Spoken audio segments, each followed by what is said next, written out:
It's days like today, it's gospels like today's gospel, where I'm very, very grateful that we have a deacon.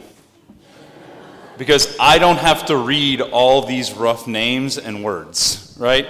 Tetrarch, I don't know when's the last time you dropped that one at a party. Iturea, Trachonitis, Lysania. I got to tell you, Deacon Tim, you did a fantastic job because I'm terrible at this. And typically, what actually happens, I've had a couple of people come to me whenever they're like when they're going to read for Mass, and they'll run across a word like this, and usually my advice is very simple. Say it like you know what you're saying, and no one's going to know the difference, right? Because the reality is, there's probably two people in the church that might know how to actually say these words, and if you do, please let me know after Mass. But the reality is, you sound like you know what you're doing, and you're good to go, right? Especially when we get the names, the genealogy, come Christmas. Good luck. We're going to prepare for that one. But you just say it the same way twice, and just say it like you know it, and you're good. The reality is, though, I know whenever, and still to this day, I fight the temptation that when we start getting to names and places and this kind of language, a lot of times, now I'm sure I'm the only one and no one else does this, but a lot of times when we start getting this kind of language that I don't really know and it's confusing names, I usually tune out. That's usually when I kind of go into autopilot and I'm like, let me just sit back and wait till there's a name that I recognize. John the Baptist, oh yeah, I know about him. That sounds good. And I'm locking back in. So I'll just ignore the first half of the gospel today. I'm not confessing anything, I promise. But can just kind of ignore the names and the people and let's just get to a point that actually might apply. But I think it's very interesting because what St. Luke is doing in the gospel when he's breaking this down is kind of twofold. The first thing that he's doing in using all these names and places and kind of contextualizing this, the first thing he's doing, he's fulfilling the promise that he made at the very beginning of the Gospel of Luke. And he's saying, I'm going to talk about a real person that lived at a particular time in a particular place. His name is Jesus Christ, and I want to make sure that you know who I'm talking about, that he existed, and I'm going to give you the setting in which he existed. In the first chapter of Luke, which we did not read today, but in the very first chapter, the opening verses of Luke, Luke basically says very, very plainly, I've talked to eyewitnesses, I have looked into it myself, I have done the research, I've collected, and I'm going to give you a biography of the actions of Jesus of Nazareth. And as we get to the third chapter of Luke today, we start to get to Jesus' public ministry. You see, Luke did the research. He talked to the eyewitnesses. It's actually in tradition, there's a tradition that says that Luke was very, very close to the Blessed Mother. So there's no wonder why the stories of Jesus as a young child growing up with the Holy Family, where do we find those stories? The beginning of the Gospel of Luke. Because he actually talked to the eyewitnesses. Jesus getting lost in the temple, that's in Luke's Gospel. Jesus growing, and we hear the stories of young Jesus, of the young man growing up with the Holy Family. We hear the story of the presentation in the temple. That's all in the Gospel of Luke, because Luke is doing what he told us he was going to do. He's going to give us a full picture of who Jesus is and that he's a real person. You see, there's a movement. There's a secularizing, there's a way in which a lot of times we almost mythologize Jesus as he's just kind of this figurehead that may or may not have existed. No. We're talking about a real person in a real time. It's very important for us to begin there, that we're talking about a real person that existed in a real time and in a real place. The second thing I think is important about all of these names and all these people is that we actually have some kind of a litany of rough people that don't have a good reputation. For example, Tiberius Caesar. Tiberius Caesar is widely known as one of the most evil and the most immoral and the most corrupt Caesars that ever existed in the Roman Empire. Tiberius Caesar was one that was seen as brutal when it came to punishing, was explicitly sexual in public and massive ways, and he was seen as just an immoral leader.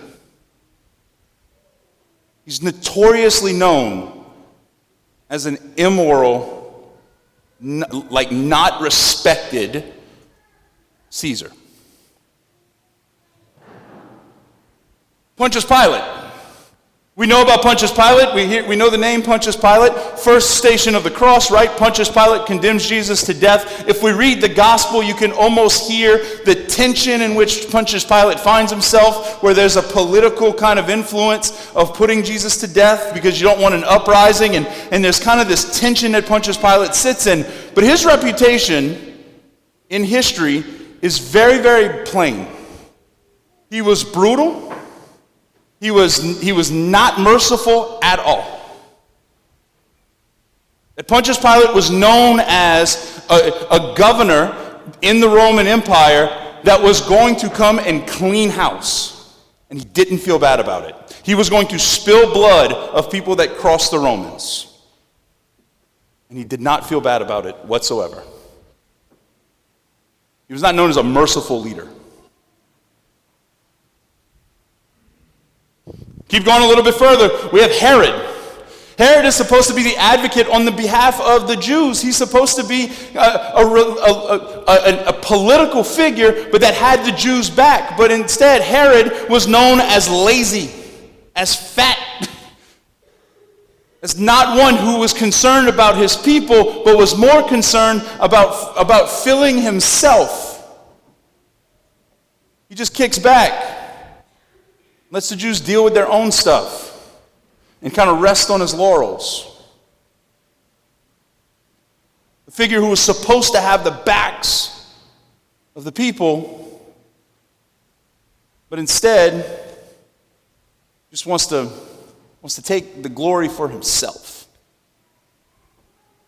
And let's not forget Annas and Caiaphas, the high priest. Again, two names that might be familiar from Passion narratives. But these were supposed to be the leaders of the Jewish people. These were supposed to be their religious leaders, the high priest in the temple, the ones who offered sacrifice, the ones who were the figurehead and the spiritual leaders of the people, of the chosen people of God. And instead, they were corrupt, and they were finding ways to manipulate the people for their own gain. Needless to say, Jesus is starting his ministry in a time where political leaders were ruthless and driven by self-interest, and religious leaders did not care about their flock, was more concerned about some kind of selfish self-interest, and were abandoning their post. Now, I'm happy that this is 2,000 years ago, and this would never happen today. I'm so grateful that we wouldn't have a Supreme Court case that got heard this week that has to figure out if life in the womb is actually life. Or if people that proclaim that they are Catholic and run the Pope's picture in campaign ads actually stand up for life from conception until natural death. I'm very, very grateful that we wouldn't have shepherds in the church, and I will throw myself on top of this fire with it, that fall short in way after way after way, some more public than others, namely looking out for self-interest more than on behalf of the flock. I'm very grateful that would be 2,000 years ago. and not today. I hope you can pick up on the sarcasm in my voice. The reason why I bring that up is because today when we look at our gospel, what we are seeing is that the situation that Jesus enters into is just as bleak and just as deserted as we might feel it is today in our world. When we hear in the gospel that Luke quotes the prophet Isaiah, and he says, a voice crying out in the desert, and he's referencing to John the Baptist, and that John the Baptist is this fulfillment of a voice crying out the desert, prepare the way of the Lord, and all these beautiful things afterwards. The desert was real for the people in Jesus' time, in the first century. They felt the pressure of the Roman Empire and the self-interest and the possibility of a brutal death. They felt the abandonment of the people, of the religious leaders, abandoning their posts and being more concerned about themselves and less concerned about their flock. Dare I say, the people of the first century felt a lot more like we do today than we might recognize. And yet, God entered in to that mess, entered in to that broken time and place, and began to bring about His will and His grace.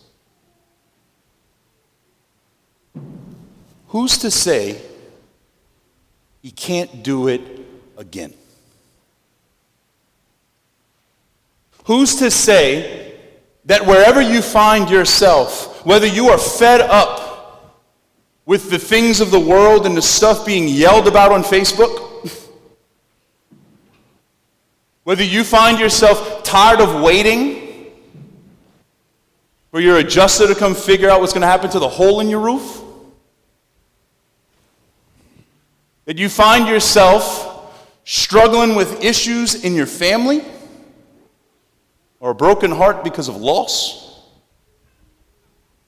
who's to say that the same God who entered into a mess and a desert 2,000 years ago can't do the same thing for you today, starting today, this Advent season?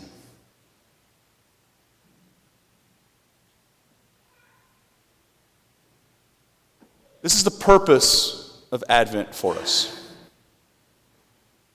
This is the time, Advent is a time for us, very, very simple, where we open ourselves, mess and all, brokenness and all, hurt and all, where we open ourselves to receive God at Christmas.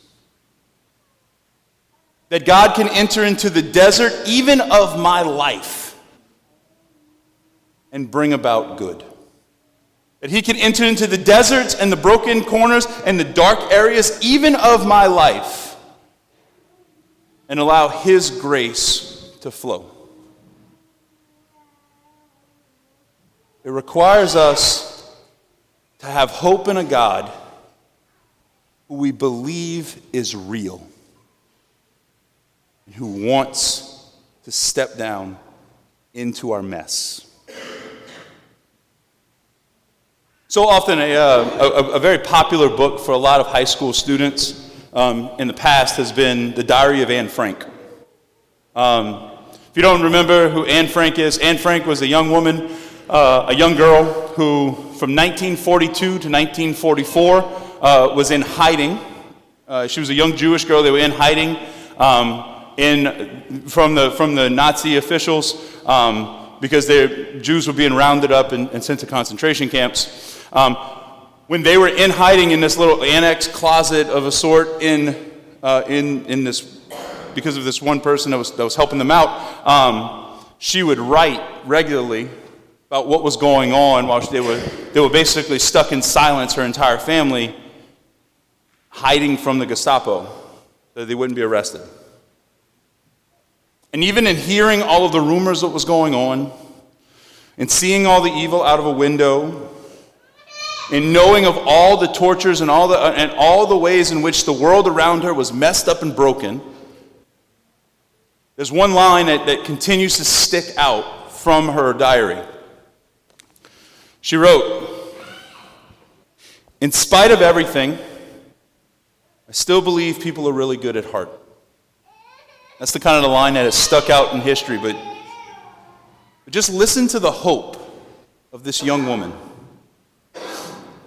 "I simply can't build up my hopes on a foundation consisting of confusion, misery, and death. I see the world gradually being turned into a wilderness. I hear the ever-approaching thunder, which will destroy us too. I can feel the sufferings. And yet, if I look into the heavens, I think that it will all come right. That cruelty too will end. And peace and tranquility will return again."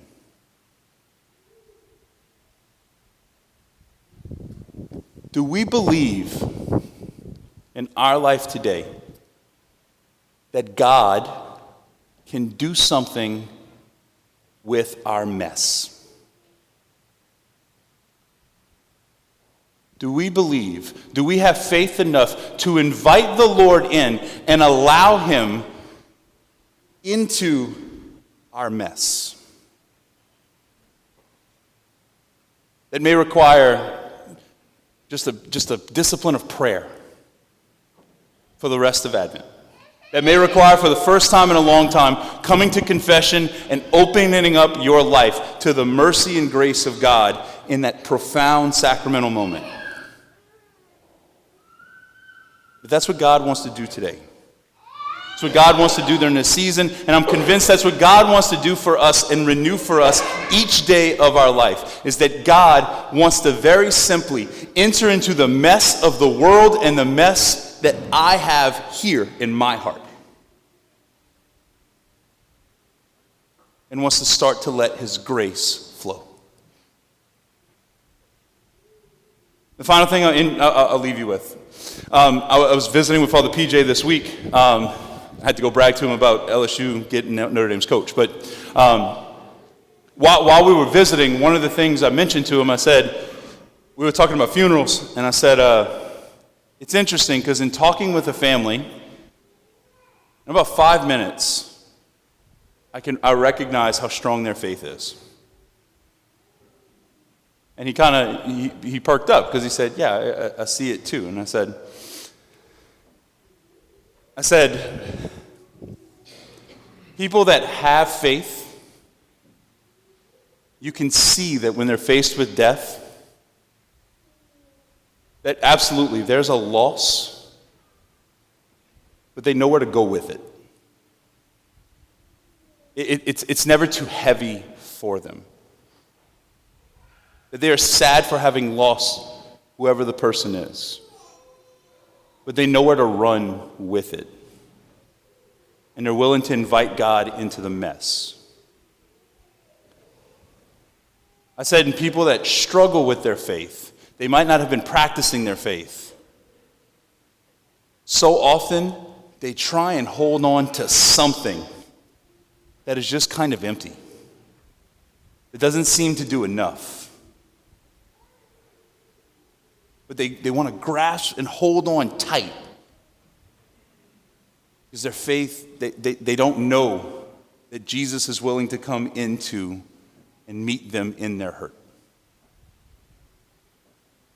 Advent is a time for us of allowing the Lord in, of practicing that virtue, of letting God into our mess, into our hurt, into our weakness, our darkness, into the places that we struggle the most. And he's used to it.